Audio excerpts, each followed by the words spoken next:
Good morning po mga kadigma. Andito naman po ang aming baby. Oh, si Jollibee, laki ng pisngi. So ayan mga kadigma, good morning po. Today is Paani Day. My first Valentine's Day. So today is February 16 na po. So, yung mama niya kasi naghahanda tsaka sila ate ng ano, ng ulam. Ang ganda-ganda lang. Taba-taba ng baby namin, di ba? Butyog-butyog. Oh. Oh. So, tara mga digma, sa labas tingnan natin yung niluluto. Yan mga digma. Yan po yung ulam namin sa pag-iik. Caldereta.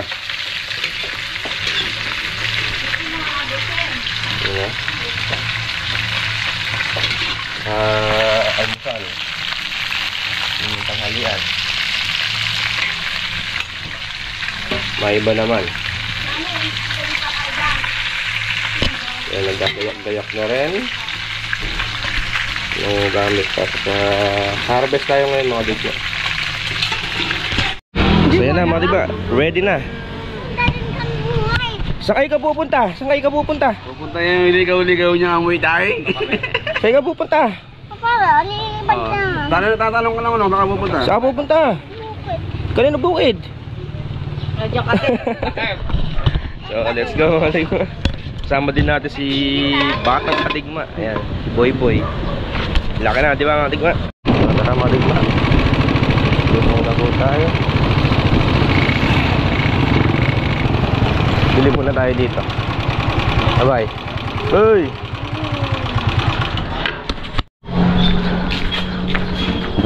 Uy! May multo. So yun mga digma, minumulto kami ni Tetet. Nagsasara no, Tet?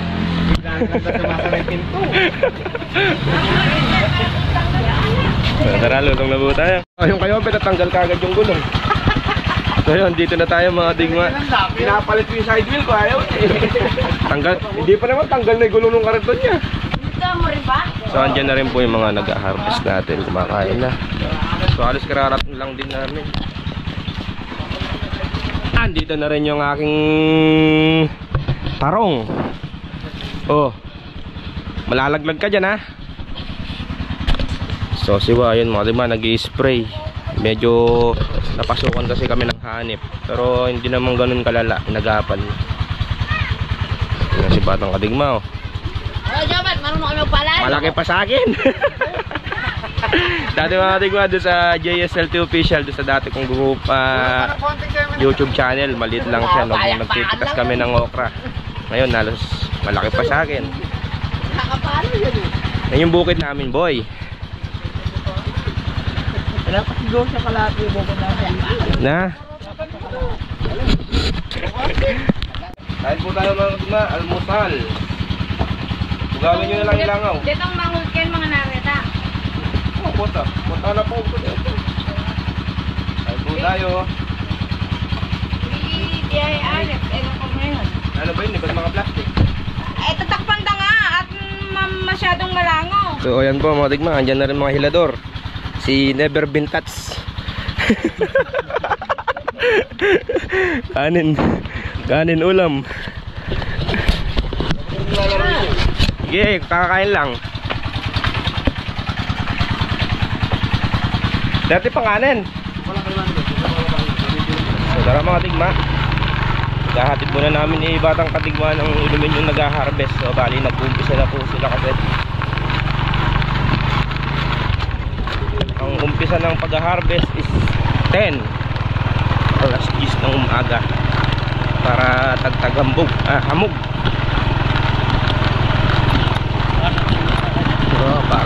Puyo. So yun mga digma, nagpapatubig na rin po dito, kaso hanggang dito pa lang yung pinatutubigan kasi nga nagpapa-harvest pa doon. Hindi pa pwedeng punuin yung ano, yung mga binitak gawi dito. Pero may tubig na yan. Oo, tatagas tubig boy.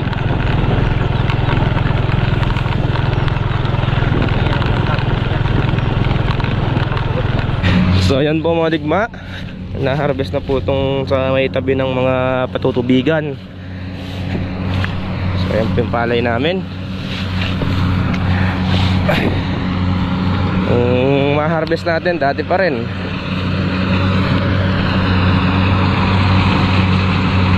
Ayan sila oh. Ano yan mga digma, bagong luma.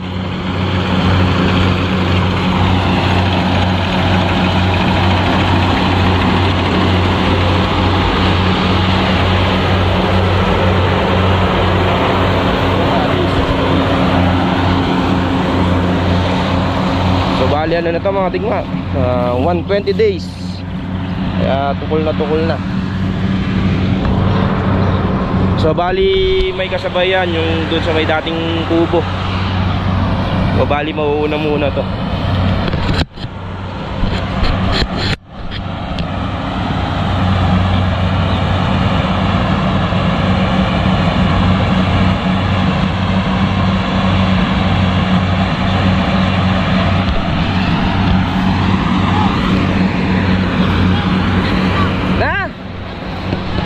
Sino?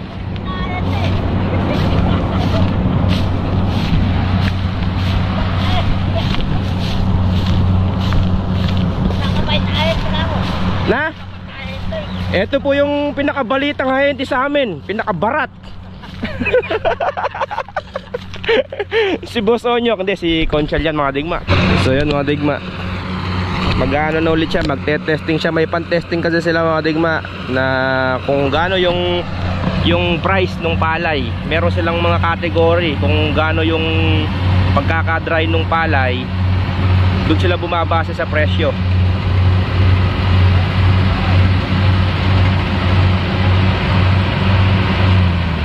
So yan mga digma, ito po yung pan-test nila.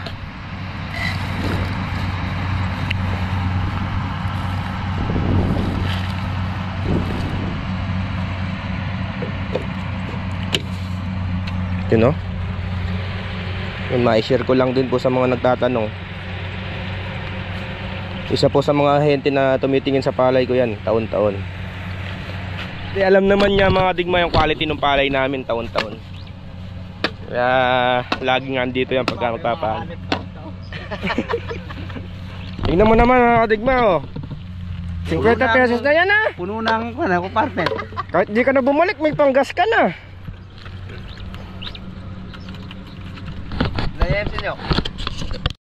So yan, tingnan muna natin dito yung pinatutubigan.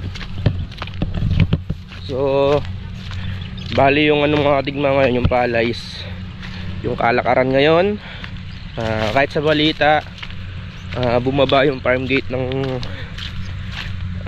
sa palay. Nasa 25 to 24 pesos per kilo na lang kahit sa balita. Kahit sa mga nagpapa-harvest dito ganun.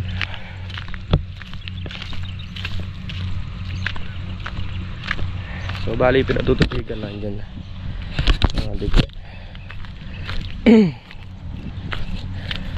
Variety natin dyan 216. Hindi ito laban tubig, pinapapasukan pala.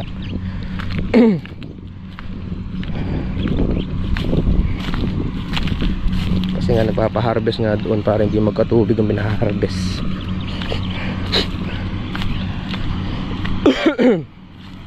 Pinapasukan na rin pala ni Bullstag to.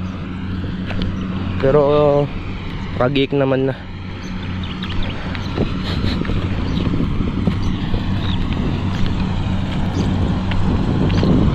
Yan, nilubog-lubog na ni Negro.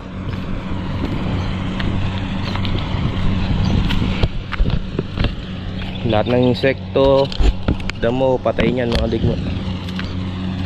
Napapapasok ko sa ng tubig ko.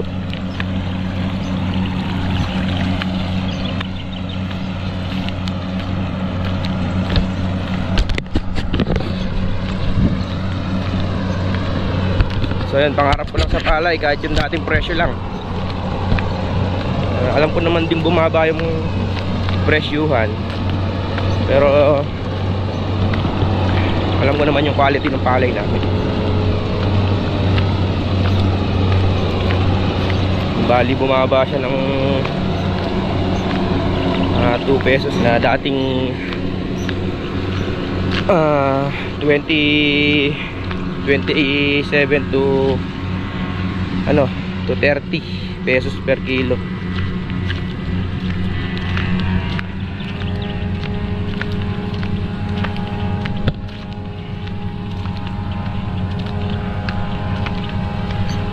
Nandito na rin yung tubig namin, oh.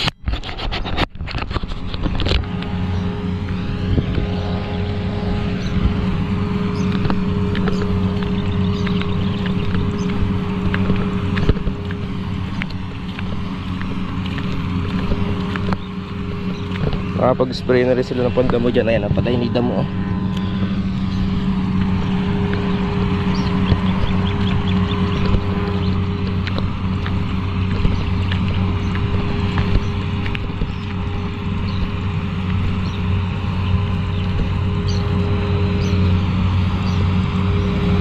Naligmo.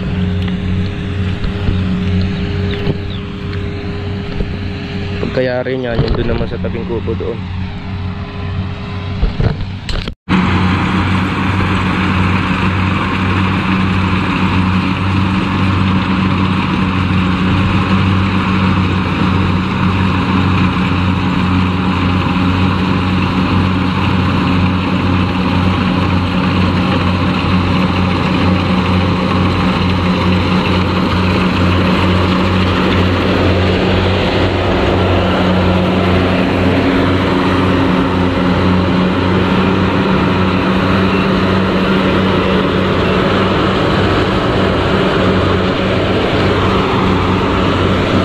Pare-parehas naman yung palay namin, mga kadigma. Pare-parehas naman ng ano yan, tuyo.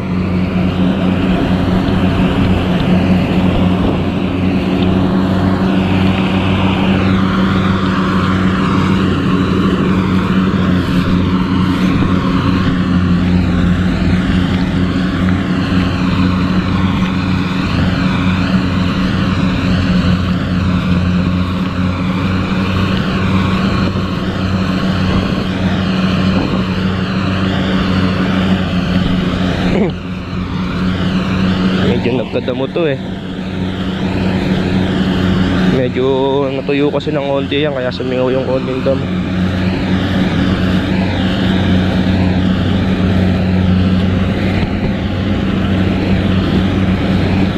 Yung scarecrow ko, buhay pa hanggang ngayon. So yan, mga digma.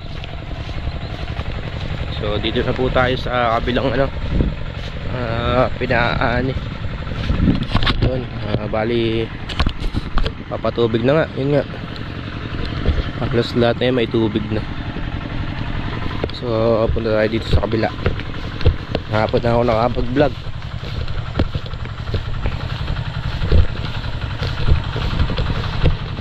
Marami din kasi trabaho dyan sa kabilang bukid, kaya sa palay namin dyan.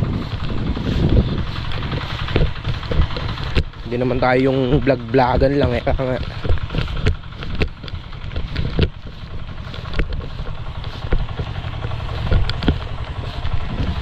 So bali, meron pang mga palay dyan. Hinihila na rin din. Ayan, nakaharvest na. Andito sila paring AG.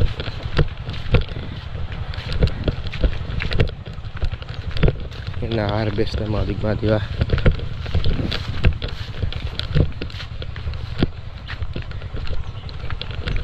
Medyo mahirap kasi yung dito, mga digma, yung daan, kasi yung makitid lang. Pagka konting pagkakamali, malalaglag sa hukay. Siyempre hanap buhay yan, dapat safety yan lahat. Kalabaw, operator. So yung palay natin dyan, ayan, no, Yung nakapagitna.